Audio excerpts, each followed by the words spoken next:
Good morning and welcome back to the early morning Sunday show, where it's really kind of cold right now. But that's fine because we're going to warm this thing up because there's like brand new rock music. Yeah, just rock. And there's some shoegaze from France. There's some space stuff from out of England. There's classic rock from the 60s and kind of Americana from the 70s, and I'm doing heavy metal because why not? So, yeah, it's going to be a fun one. So, you ready? Let's have some fun.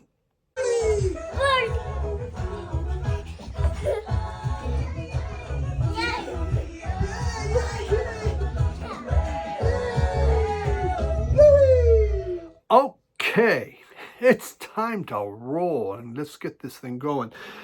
Uh, a little opening. Actually, I'm not traveling anywhere now because it is so much getting ready for pool season that it's now like 6 days a week working. And yeah, I come home and I kind of just fall asleep. So yeah, that's kind of how my day's going. Got some activities though we've been doing this weekend, which are nice. Record Fair, Denver Record Fairs today. Going with my buddy Tice. He's going to make sure I don't spend money. He says that, he has a taser or something. So he's going to be using that on me if he thinks I'm going overboard. But I've been trying to behave. I did visit a brand new record store this last week and, well, I got a goodie. But uh, yeah, where otherwise it's been very super busy. But a little opening. That my grandson Aiden, a few months ago, I played him that Bluey 45 that I had bought on Record Store Day, and he loves it. And every time he comes in, he wants to go upstairs to Baba's room and we have to play that. And we play that a number of different times, and he just starts dancing. Then he sits down in my chair, and I have to sit down in the air chair, and whoever else up there has to sit down, and we play Bluey. And so he is the first person to, my family to ever come up and have me spin a record. So congratulations to Aiden. Well done, grandson. Well done. Okay, let's roll. So we can get through this. I do have quite a few albums. First was some VCLT that came in from Janne. And he sent me a couple albums. And the one I'm going to show this week is called Spiders, Sharp Objects. Sharp objects kind of scary. I was always told not to run with scissors, and there was probably good reason for me not to run with scissors. So I've always tried to avoid sharp objects and running around, but not this group. This group, they just run with it. Spiders is out of Sweden, formed in 2010. And in Yanni's channel is Pops and Clicks. And he's been in the VC for a few years. Great channel. Yanni's such a good guy. I love Yanni to death. Sometimes he's at his stuga, which is like their cabins or at home. He has a heck of a big record collection. He has to travel periodically, so he's allowed to get into other countries and hit record stores and see what's out there, and he finds just some really interesting stuff from Swedish rock, just from all over the world. So very great channel. Very great channel. That's some awesome English. Fantastic channel. Please check out Pops and Clicks. It's Yanni. But this group, again, they've done 4 albums, and this is their 4th one. This just came out. Their lead singer, Anne-Sophie Hoyes, she just has a strong, powerful voice that it's going to grab your attention. Would be a very good front lead vocalist. This really is kind of, I would say, maybe like garage rock with new wave woven into it, because you're going to hear both of that. There's some hard rock and stuff, but yet you can hear new wave in there. Songs like Sweet Boy, it has a very much of a White Rabbit type vibe from the vocals to some of the hooks that are in there, and it really works quite well. There is, in fact, a lot of these songs, they just have a lot of straightforward riffs happening. They have two guitarists. This is the first album they've ever used two guitarists on. And again, it just gives them a very powerful, muscular type sound. You have, oh, what is it? What's Your Game? Was a good one. What's Your Game? Miss Insane. It sounds perfect for Blondie. I mean, she sounds almost like Debbie Harry on that. Blondie could pick that up and just roll with it. It begins with Rock and Roll Band, which is a very nice song. I think I'm playing you a cut from that. And on there's just elements of classic rock and modern rock. And it just kicks off this album very loud and very hard. Then there's Fun, what was it? Fun in the Sun was another one that really grabbed my attention. It has just this cool punk feel to it, and wonderful guitar work. Now this album was really nice. I should probably show you the rest of it just for the heck of it. And there we go. We have the group Spiders, and it is on beautiful, very pink vinyl. So Janne, this was great. I mean, again, I love getting music from other countries, rock, to hear what's going on, and this, yeah, great choice, and I truly appreciate it. Again, Janne, great friend, really appreciate him. Definitely, if I get back to the home country to visit my relatives, well, we're all going to see Janne and Jimbo and a few others, because there's a number of people from Sweden that watch the channel. I do appreciate that.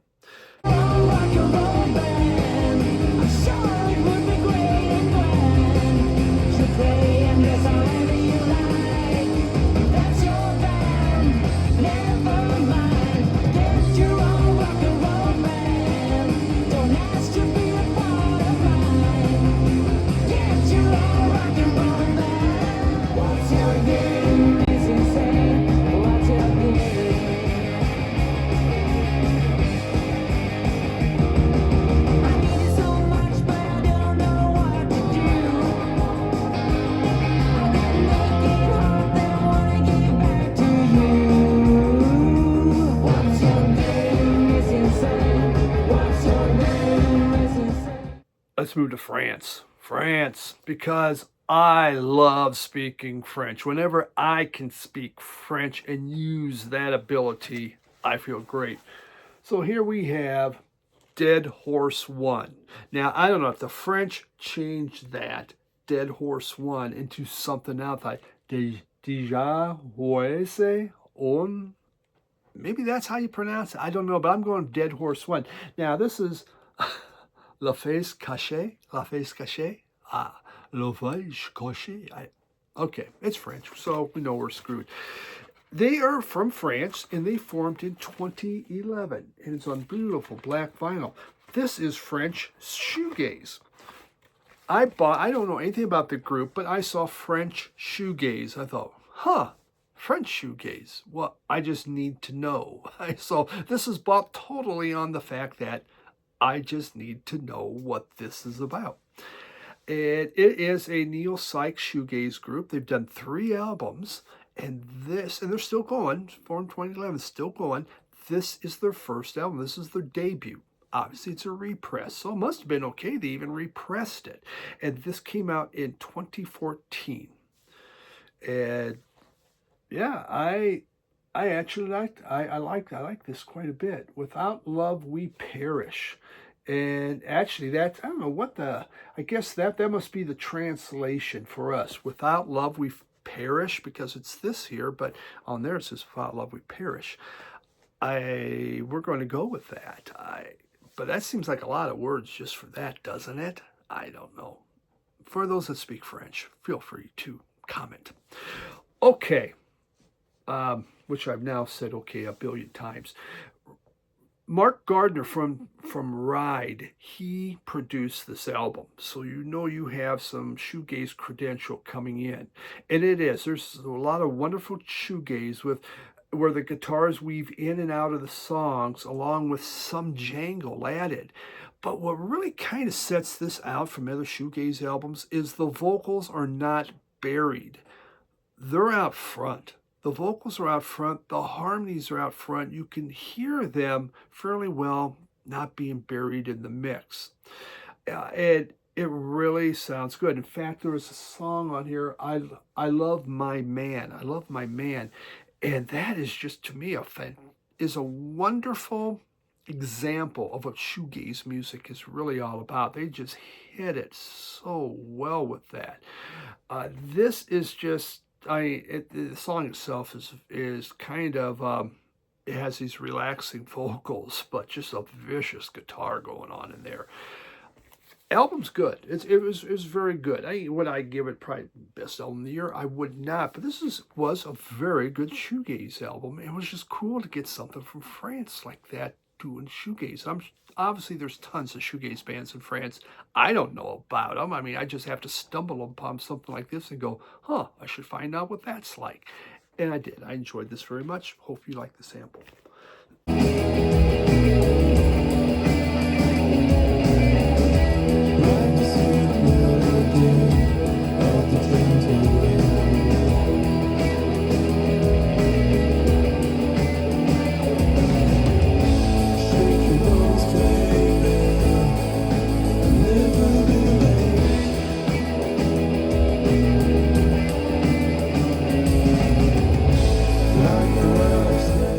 To England now, Sweden to France, now down to England. I bought, oh man, this is kind of a shockaroo probably for some people. I bought Hawkwind. I finally bought Hawkwind. Everyone's been showing Hawkwind. People talk about Hawkwind. People say, Steve, you should have some Hawkwind. And I've never had Hawkwind. I see it out there, but when you're grabbing stuff, there's just other things you want. I found this at Tiger Records. And it was on the wall, and Dave goes, man, you should have that. And, well, Dave's very good. That's local bandography. He's very good at telling me, you should have that. Well, I know I do have it. I don't know that. Ooh, opens up like that. That's fun, isn't that? There they are. There's that group known as Hawkwind. You know, they formed in 1969, and they are still going. Isn't that something? Now, does this open up even more than this?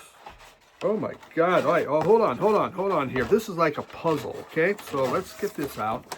We have album here. We have a label, United Artists, which is always exciting. And let's open this, and then maybe I cannot ever put it back together right. I don't know. Okay, so we're going to, all right, we got this, and then we go this. Wow, wow.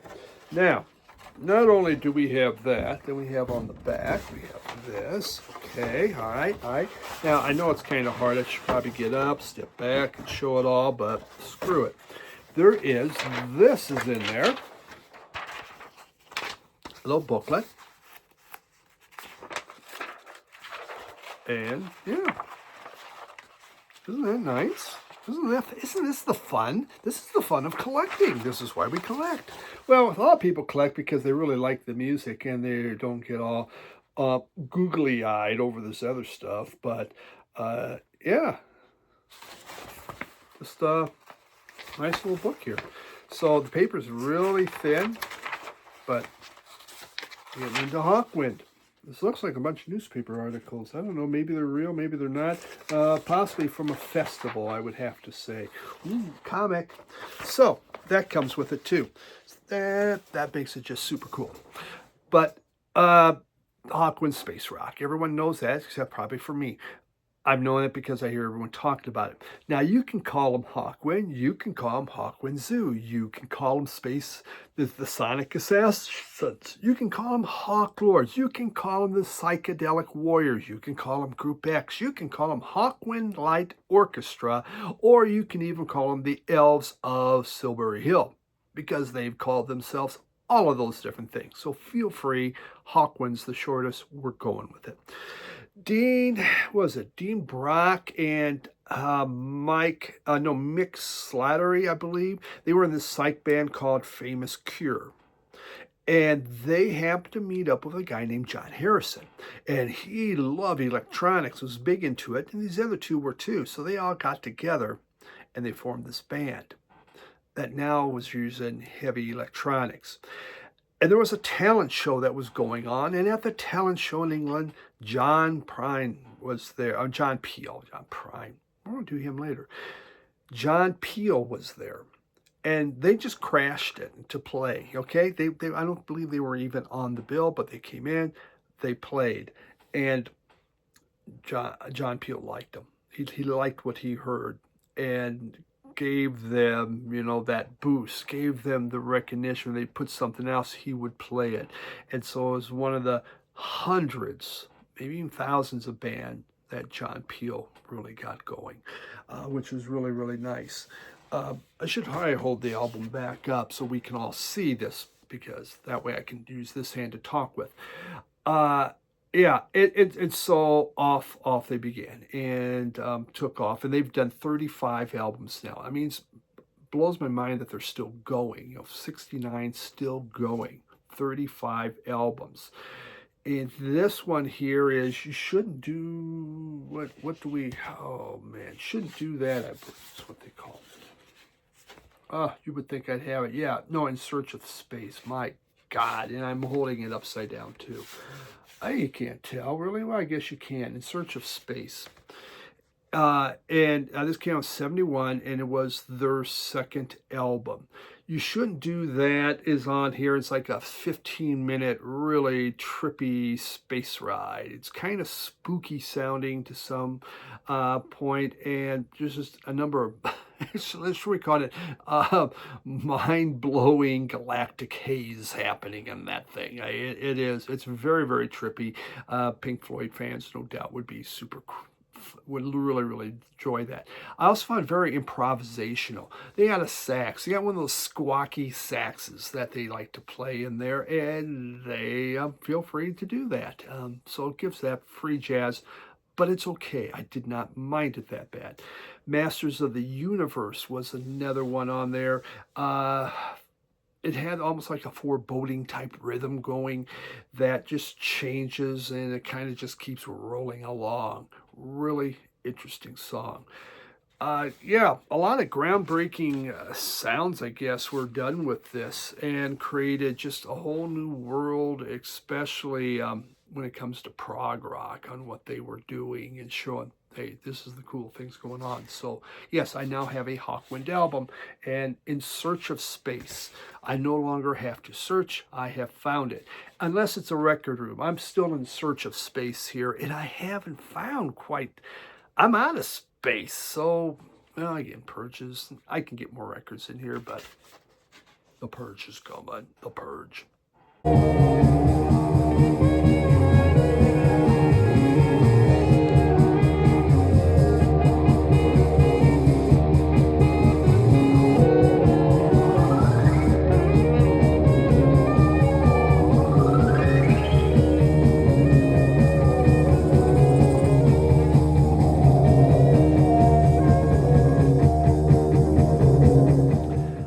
Next album is one that I had on CD because there was a book, the 1001 albums that you should own. I said, oh, well, it says I should have this. So I bought it. I put it on, and I go, okay, whatever. It was Love Forever Changes.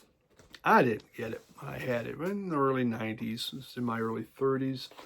It was very inexpensive. CDs, you could get more budget type CDs. So I decided to buy this.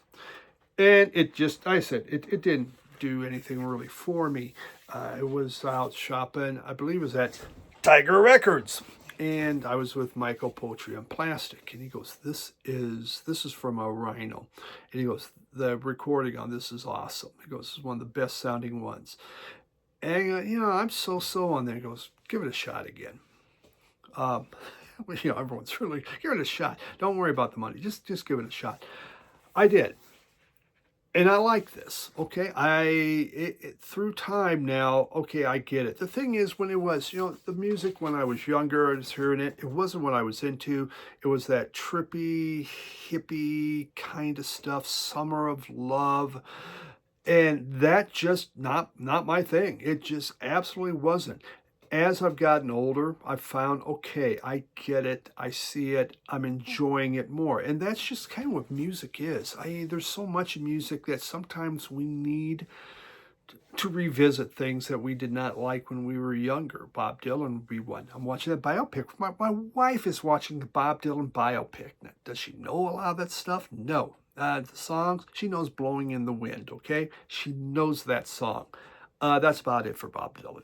But it's just, it took me years. I had to revisit. And I think we find that with a lot of things can happen. So Love formed 65, broke up in 96. And I know they had a lot of lineup changes. And then they reformed in 09. And in fact, they're putting out a new album this year. Or if they already have. So, I mean, I don't know who. It must be all new members. If they're still the other guys, they got to be super old. But kind of a psychedelic folk rock. And it's the folk rock thing I always had a problem with. They've done 11 albums in that whole time period. And yeah, but this one was their third album, came out in 1967. It was almost like foreshadowing that the summer of love is going to come crashing down. Things aren't going well. And, they began to talk about that there is a lot of cracks that are happening. But there's just a lot of great acoustic guitar textures happening in there. They're interwoven with really subtle orchestration, especially like some of the horns that they've thrown in here. It's gentle, it's contemplative, but then there's songs like, like, what is it? There's a bigger one on here. A House Is Not a Motel, where they really some good hardcore psych happening, I felt.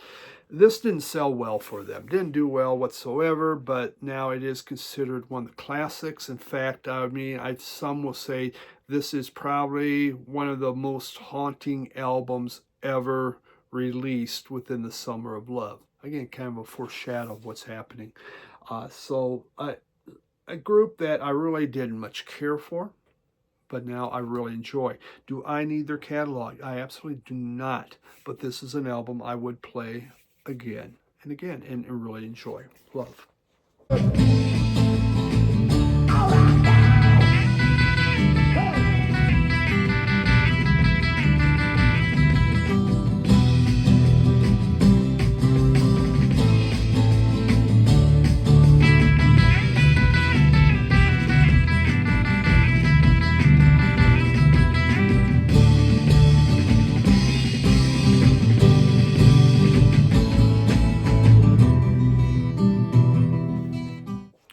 So stretching out, albums that I had no interest in whatsoever, and now I try, and I really kind of like it. Let's just go to Metallica, Ride the Lightning. Steve's a heavy metal guy now.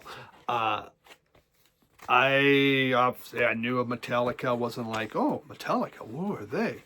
I knew what was going on in the 80s, but that was just this hard rock, a lot of hair and all that. I mean, look at all that. Look at all that hair these guys got. Not my thing. Wasn't interested in that. They weren't playing my kind of music that I was listening to. I ain't sure in the hell it wasn't Thomas Dolby or Thompson Twins or anything like that. Well, I'm not big Thompson. Well, I liked them then. But it wasn't college rock. So I did buy their Black album, and I really liked their Black album. And then I bought CDs. And yeah, you can get those CDs cheaper back in the 90s. I like the Black album, but the other ones, okay, whatever. And so you have all these CDs, you're not listening to it. I decided to revisit Metallica. And I like this a lot. Formed in LA in 81, still going on. These, I would say, again, I'm no expert, but to me, they like legitimized heavy metal and brought like this whole new complexity and depth to thrash metal. They added a lot of stuff to it. Ride the Lightning was their second album that came out in 1984.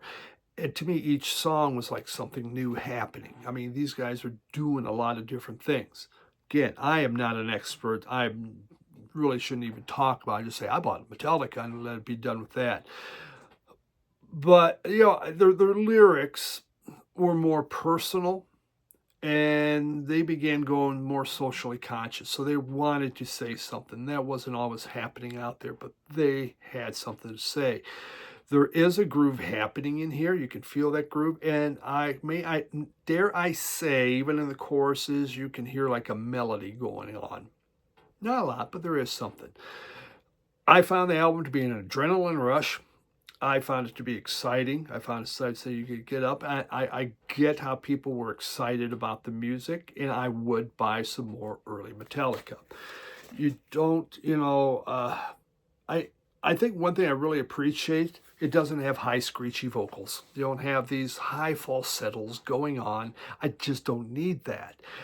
This, they don't do that. And it just keeps rocking and pummeling you really, really hard. Fade to Black I found to be a very interesting song. Very, very dark on about suicide, and it was kind of creepy and scary, and it was done quite well. So Metallica, Ride the Lightning. I rode the lightning, kids. I rode the lightning. Yeah. Wow. I need a Metallica t-shirt now.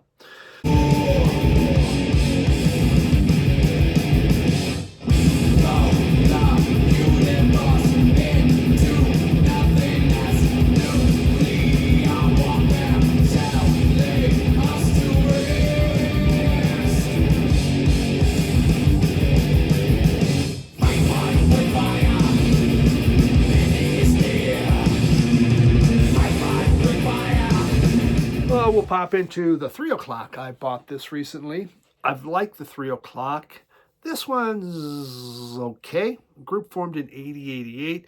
They were a big part of the Paisley Underground. And again, Paisley Underground, just those chiming guitars that the Byrds and the Beatles had, that the Byrds and the Beatles and whatever other animals had. But it had a very psychedelic bent to it, and that's really what the Paisley Underground was about. And there was some great music came out.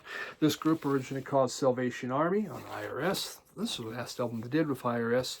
Now, I've talked about the Salvation Army before, so no need to go into it. Ever After came out in 1986. This has a really 80s feel. They had a different producer come in. He was, I guess he became the lead singer, I believe, for the Lightning Seeds in the 90s. But on here, he took the keyboards and the drums and really pushed them to the front, especially the keys. And they've never had the keys out front so much. But it gets distracting. The drums get distracting. They're so out there. And it just really gives it an 80s type feel to it, more so than it should. The vocals are good, the harmonies are good. There is some pretty good songs on here. Like Susie's on the Road was one. What was another one? Follow Him Around was pretty good. But it's inconsistent. I felt the thing to be inconsistent, and just the production. The production wasn't that great, and that kind of threw me off. I like the 3 o'clock, so I bought this. I was interested to see. This would not be the 3 o'clock I would normally pull out to play. It may sit in there. It may not be with me forever, but it was fun to have it and hear it and listen to it. When she comes to town, she was late for tea, late for trials, late with words, and late with smiles. Change her point of view, and she's on the ball now. I actually had a couple more albums to show, but we're kind of getting, there's a lot of stuff and running short on time, so I'm not going to do it because I want to keep it under 30 minutes. Most people, we're trying to keep my videos under 10. We're trying to keep my videos under 15. Go, really? That's it, huh? I make you guys sit through 30 minutes. And if you're still here, that means you sat through 30 minutes. So congratulations and good on you. Good on you. And other stuff. Record Store Day next Sunday. Hey, best of luck. I will not be in line, but I will do a video, okay? And I will be out there. So, actually, that's Saturday. Hi, Next Sunday, I'll show you what I get. Well, maybe yeah, whatever. We'll do record store day somehow. But appreciate you always tuning in. Got a record fair to hit today, so pretty excited about that. Thanks so much, and have yourself a wonderful, great week. Cheers.